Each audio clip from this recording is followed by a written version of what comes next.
नमस्कार दोस्तों आजकल एक वर्ड बहुत चलन में है जिसके बारे में चर्चा हो रही है सोशल मीडिया के ऊपर कि हमारे कंट्री के अंदर, इंडिया के अंदर डिक्टेटरशिप है। खैर, मैं उस पे पॉइंट पे नहीं जा रहा हूँ और ये डिबेट का प्रश्न है। हर एक की अपनी सोच है, हर एक का अपना मंतव्य है, तो उसका पूरा राइट है जो भी कहने का, क्योंकि हमारे कंट्री के अंदर मेरे हिसाब से डेमोक्रेसी है, तभी हम अपना बात को खुल के रख पाते हैं।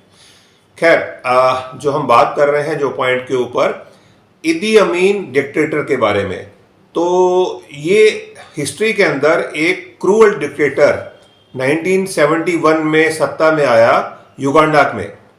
इसकी चर्चा हम क्यों कर रहे हैं? Because he has affected us Indians. इसने हमें इंडियंस को अफेक्ट किया अपने रिजीम में।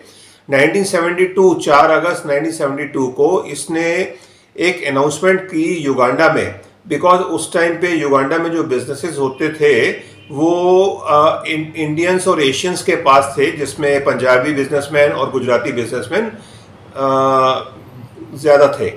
और 90% जो टैक्स रेवेन्यू युगांडा की गवर्नमेंट को मिलता था वो इनके बिजनेसेस से ही मिलता था। जब इदी अमीन ने ये डिक्लेयर किया 1972 में कि एशियंस युगांडा छोड़ के चले जाएं और वो देश का नुकसान कर रहे हैं, और मुझे रात को सपना आया है और 90 दिन का टाइम दिया उसने, 90 डेज।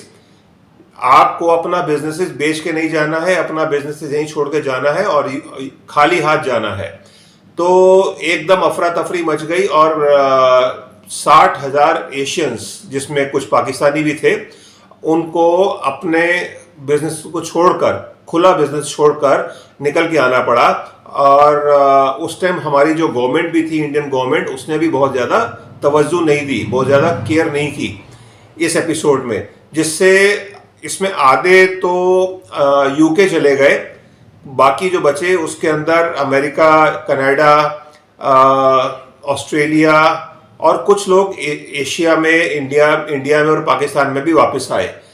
तो ये एक क्रूअल डिक्टेटर था उस पीरियड के अंदर। इसने 8 साल तक राज किया और उसके जो रिजीम में राज किया, या जो भी उसका रिजीम था, सो कॉल्ड रिजीम, उसके अंदर 5 लाख लोगों का उसने मर्डर करवाया।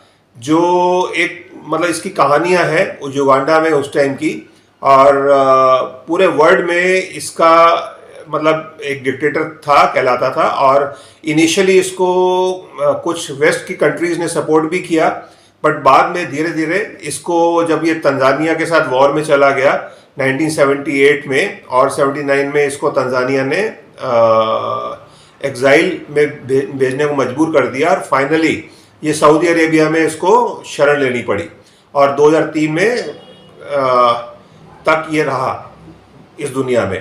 तो ये एक क्रूअल डिक्टेटर था जिसके बारे में मैं आपको आज शेयर कर रहा हूँ।